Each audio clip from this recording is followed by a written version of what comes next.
Hello everyone, welcome back to my channel. कैसे हो आप सब? आई होप आप सब अच्छे होंगे और मैं भी एकदम बढ़िया हूँ। तो गाइस, आज के ब्लॉग की स्टार्टिंग हो रही है दोपहर के 12 बजे से। और आज ना मैं बहुत बिजी थी। सुबह से साफ सफाई कपड़े धोने में ही टाइम निकल गया और अभी जस्ट मैं अभी को सुला के हो गई हूँ फ्री। तो उसको आज मैंने नीचे वाले रूम में सुलाया है क्योंकि इस वाले रूम में ना बहुत गर्मी होती है दिन के टाइम। ऊपर से आज मौसम भी बिल्कुल साफ़ है तो यहाँ पे बहुत गर्मी होती है इस टाइम। और इस बार ऐसा लग रहा है जैसे बरसात इस बार ज़्यादा होगी नहीं, वरना ऐसा होता था कि आजकल दिनों में अगर एक बार बारिश शुरू हो गई तो रुकती ही नहीं थी। पिछले साल तो वैसा हो रहा था, लेकिन इस साल ऐसा है कि बारिश आ रही है, मौसम साफ़ हो रहा है, तो थोड़ी होप मिल रही है कि नहीं इस बार ज़्यादा नुकसान नहीं होगा, ज़्यादा बरसात नहीं होगी। और मेरे हस्बैंड जैसे छुट्टी आ रही थी क्योंकि उनको ना 5-6 महीने हो गए घर आए नहीं, तो अब उनको छुट्टी मिल रही है, लेकिन वो डर रहे कि कैसे आऊँ मैं, क्योंकि आजकल के दिनों में मतलब कुल्लू हिमाचल में आना थोड़ा रिस्की होता है। बरसात की वजह से ना रोड वगैरह ख़राब रहते हैं हमारे यहाँ पे। तो वो बोल रहे थे मुझे कि क्या है, कैसा है मौसम। तो मैंने बोला इस बार पता ही नहीं लग रहा है मौसम का। मतलब पिछली बार तो 2-3 सालों से तो ऐसा हो रहा था कि बरसात में बुरे हाल होते थे, लेकिन इस बार थोड़ी ऐसा लग रहा है जैसे नहीं, मौसम ठीक है, ठीक ही रहेगा, ज़्यादा बरसात इस बार होगी नहीं। बारिश हो रही है लेकिन रुक भी रही है, मौसम साफ भी हो रहा है बीच में। तो भगवान करे ऐसा ही मौसम रहे, थोड़ी थोड़ी बारिश होती रहे, साफ भी मौसम होता रहे। क्योंकि खेतों में फसलें भी लोगों ने टमाटर लगाए इतने ज़्यादा, हमने खुद लगाए, मेरे जेठ जी वगैरह ने।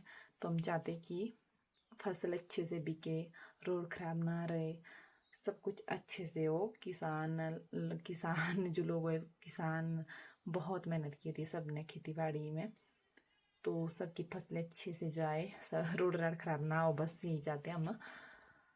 बाकी ऐसा है।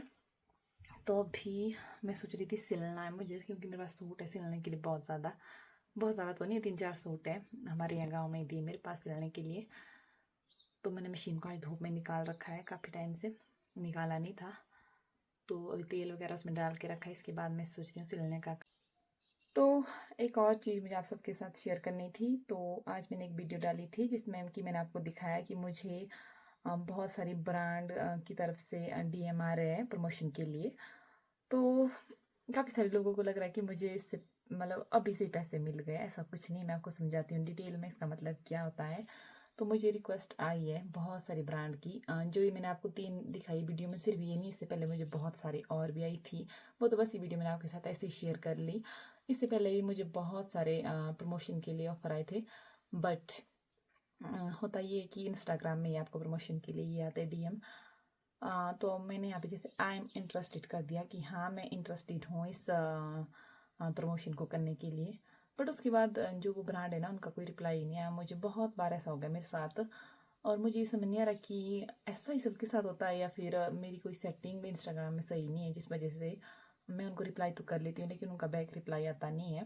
पहले वो मुझे खुद रिक्वेस्ट भेजते हैं, फिर मैं एक्सेप्ट करती हूँ, बट उसके बाद कोई रिस्पॉन्स नहीं आता है। तो मुझे कुछ समझ नहीं आ रहा है इस बारे में। तो अगर किसी को पता है तो प्लीज़ मुझे कमेंट सेक्शन में बताना। मैं आई एम इंटरेस्टेड कर देती हूँ कि हाँ मैं इंटरेस्टेड हूँ इस ब्रांड की प्रमोशन करने के लिए, बट उसके बाद ना मुझे उनकी तरफ से कोई भी वो नहीं आता है, तो मुझे ये समझ नहीं आ रहा था। तो वैसे मैंने यूट्यूब में भी बहुत सर्च किया इस बारे में, तो कुछ समझ नहीं आ रहा है मुझे। अगर किसी को पता है तो प्लीज़ मुझे बताना कमेंट में। और प्रमोशन के लिए मुझे हर रोज़ रिक्वेस्ट आती है ब्रांड की तरफ से। जैसे एक स्टोरी बनानी होती है हमें, एक रील बनानी होती है हमें, तो उसके हमें वो पैसे देते हैं, 1,000, 500, 2,000, वो तो उन पे होता है कितना चार्ज वो हमें दे। तो हाँ प्रमोशन आती है मुझे, बट मैं एक्सेप्ट भी करती हूँ, बट उसके बाद फिर आगे पता नहीं क्या हो जाता है, मुझे खुद समझ नहीं आ रहा है। और ऐसा नहीं कि मुझे पहली बार आए, बहुत बार आ चुकी है मुझे डीएम। तो अभी मुझे मेरी एक भौजी की कॉल आई थी, तो वो सेंच गए, तो उनसे मैंने लाइनिंग मंगा ली सूट के लिए। तो इसके बाद मैं सूट सिलाऊंगी। और एक गुड न्यूज़ ये है कि मेरे हस्बैंड भी आने ही वाले हैं, बस उनको थोड़ा बरसात का डर लग रहा है कि कहीं ज़्यादा बारिश ना हो जाए, फिर हमारे यहाँ के रोड बंद हो जाते हैं। फिर उनका ऐसा हो जाता है कि बड़ी मुश्किल से मैं इतने महीनों के बाद घर आता हूँ, घर आके फिर बरसात की वजह से सारे रोड ख़राब हो जाते हैं, फिर हम कहीं जा भी नहीं पाते हैं। तो इसलिए वो बोल रहे थे कि मैं आऊँ या नहीं। मैंने बोला आप देख लो, आपकी मर्ज़ी है, आना है तो आ जाओ, नहीं आना है तो नेक्स्ट मंथ आ जाना, क्योंकि बरसात का तो कोई भरोसा ही नहीं है। तो देखते हैं, अभी सोच ही रहे वो भी। वैसे तो उनका हो गया है फाइनल कि आएंगे वो घर। वैसे बाद भी के बर्थडे टाइम आने वाले थे, लेकिन उस टाइम उनको छुट्टी मिली नहीं। तो अभी वो सोच रहे आओ कि नहीं। और मैं भी उनको बोल रही थी कि आप देख लो, आपकी मर्ज़ी है, मैं ज़बरदस्ती कर नहीं सकती हूँ, क्योंकि मौसम का कोई भरोसा नहीं सच में। आपको क्या लगता है इस बार बरसात होगी या नहीं, कमेंट में ज़रूर बताना। फ़िलहाल अभी इतनी ज़्यादा गर्मी लग रही है ना रूम में, क्या बताऊँ। और मैंने यहाँ पे कपड़े लाए जो मैंने धो रखे थे, तो इनको तय लगाना है। और आजकल इतनी ज़्यादा धूप है ना, मैंने सुबह ही धो के रखे थे, अभी के लिए सूख भी गए सारे सूट। तो अभी जो ये कपड़े मैं लेके आई हूँ ये अच्छे से सूख गए, तो अभी मैं प्रेस करके रखूँगी तय लगा के। फिर ना अगर कहीं जाना होता है ना तो ज़्यादा टेंशन नहीं होती। कई बार लाइट नहीं होती हमारे यहाँ पे ना, लाइट की बहुत दिक्कत रहती है। तो जैसे मैं कपड़े धोती हूँ ना, वैसे ही मैं प्रेस प्रेस करके हैंगर में इनको रख देती हूँ। और अभी मैं प्रेस लगाती हूँ। मेरा प्रेस ना ख़राब हो गया था, तो इसको मैंने घर में ही बनाया बड़ी मुश्किल से। और ये देखिए मैंने खुद बनाया, आपको मैंने वीडियो में दिखाया होगा। तो मैंने यहाँ पे रखा है, यहाँ पे। तो मुझे ना ऐसी ऐसी चीज़ों को बनाने का बहुत शौक होता है पहले से ही। पेंटिंग करने का मुझे बहुत शौक है। तो ये सूट मैंने काट के रखा है। सलवार मैंने इसकी सिल दी है, एक कमीज़ है। और ये सूट मुझे दिया है मेरे भाभी ने, जब मैं अभी उनके घर गई थी, तलाड़ा बॉडीगार्ड, मेरी गॉड ब्रदर, उनके घर गई थी मैं। तो भाभी ने मुझे ये सूट दिया, बहुत प्यारा है। तो मुझे लगा कि इतना प्यारा सूट है तो मैं इसको सिलती हूँ, तो इसको सिलूँगी मैं। सलवार मैंने सिल दी है, कमीज़ के लिए मैंने लाइनिंग मंगाई आज। जिस दिन हम घर आए ना अभी शादी से, उस दिन संडे है ना, तो मैं खुद लाने वाली थी। तो अभी सिलूँगी इसको। इतना प्यारा सूट है, फिर आपको सिल के दिखाऊँगी। इसका दुपट्टा भी बहुत अच्छा है। तो जब सिल के गाइस, अभी मेरा बेटा उठ गया है। हाय मामा। तो मैं ना ऊपर थी और यहाँ पे उठ गया था। इसको मैंने यहाँ सुलाया था, क्योंकि यहाँ पे ना बहुत ठंडा होता है। ऊपर वाले कमरे में तो बहुत गर्मी थी।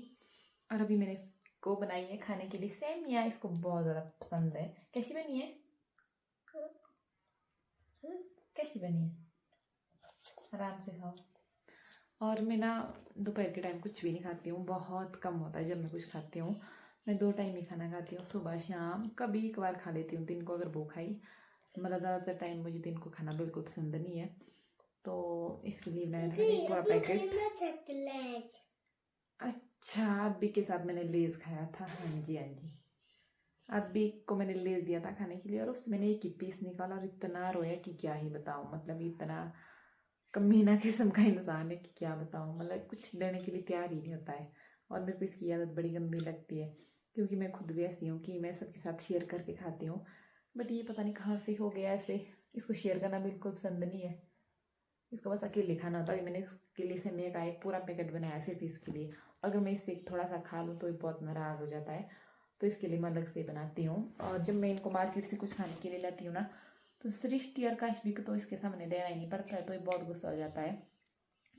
छुप छुप के देना पड़ता है उनको भी फिर, नहीं तो इसको बड़ा गुस्सा आता है। पता नहीं क्यों है ऐसा, कमीना जैसा है, बहुत कमीना है। किस पे गया है पता नहीं, क्योंकि इसके पापा भी ऐसे नहीं है, मैं भी ऐसी नहीं हूँ। बट हाँ, मेरी ससुराल वाली फैमिली है थोड़ी कमीने टाइप की। और बाकी आप बताना, आपको क्या लगता है जो जानते हैं मेरी फैमिली को। तो अभी ना मौसम भी थोड़ा ख़राब सा हो गया है, तो मैं सोच रही हूँ खेत जाते हैं, क्योंकि शाम के टाइम ना खेत में काम करने के लिए काफ़ी सही रहता है। दिन को तो बहुत ज़्यादा गर्मी थी। दिन को मैं घास काटने गई थी, एक बोझा मैंने घास काट लाया। और मेरी सासु माँ आज गई अपने हमारे पहाड़ों वाले घर, ससुर जी को जो मैंने सामान लाया था पिछले कल शॉप से, उसको पहुँचाने। तो अब मैं जाऊँगी खेत, घास भी लाऊँगी, थोड़ा थोड़ा निराई वगैरह करूँगी। और जो मिर्च बीजी ना, उसके बीच में ना घास इतनी जल्दी बढ़ रहा है कि क्या ही बताऊँ। 2 बार मैंने निराई कर ली है, तो अब जो घास लगेगा ना उसको मैं ऐसे ही निकाल लूँगी, निराई नहीं करूँगी, क्योंकि अब मिर्च भी बहुत बड़ी बड़ी हो गई है। और बाकी बीन्स मैंने मतलब उसके बीच में तो घास है नहीं, बहुत कम है। बाकी धागे वगैरह उसमें लगा लिए है, जो भी लगाने पड़ते हैं। स्प्रे का मैं सोच रही थी स्प्रे करनी पड़ेगी उसमें। देखते हैं, जब से जाऊँगी ना तो मुझे दवाई लानी पड़ेगी स्प्रे की, फिर स्प्रे करनी पड़ेगी उसमें एक। वैसे मैंने 1-2 स्प्रे कर भी लिए कीटनाशक की, ताकि उसमें कीड़े ना लगे। बाकी मक्की बीजी है, तो मक्की इतनी बड़ी बड़ी हो गई है, एक निडाई कर ली है, तो जैसी है वैसी ठीक है। खेत में चला मेरे साथ खेत काम करने, और आज भी तो आता ही नहीं मेरे साथ खेत में काम करने। इसको मैं घर में रखूँगी, फिर मैं जाऊंगी खेत। जल्दी जल्दी खाओ बेटे, फिर मैं खेत भी जाना है। आराम से खाओ, आराम से, जल्दी मत खाओ, आराम से खाना, ठीक है? गले में नहीं फंसाना। तो आपसे बाद में मिलते हैं। सो गाइस, मैं आ गई हूँ खेत और अभी ना मौसम भी थोड़ा ख़राब होने लगा है। ये देखिए हमारा घर, और इस वाले खेत में हमने बीजी है मिर्च, जापानी की पेड़ों के बीच में। ये देखिए मिर्च, घास भी पड़ गया बहुत ज़्यादा इनमें, क्या करें। और ये रहे बीन हमारे आगे, यहाँ से आगे बीन है।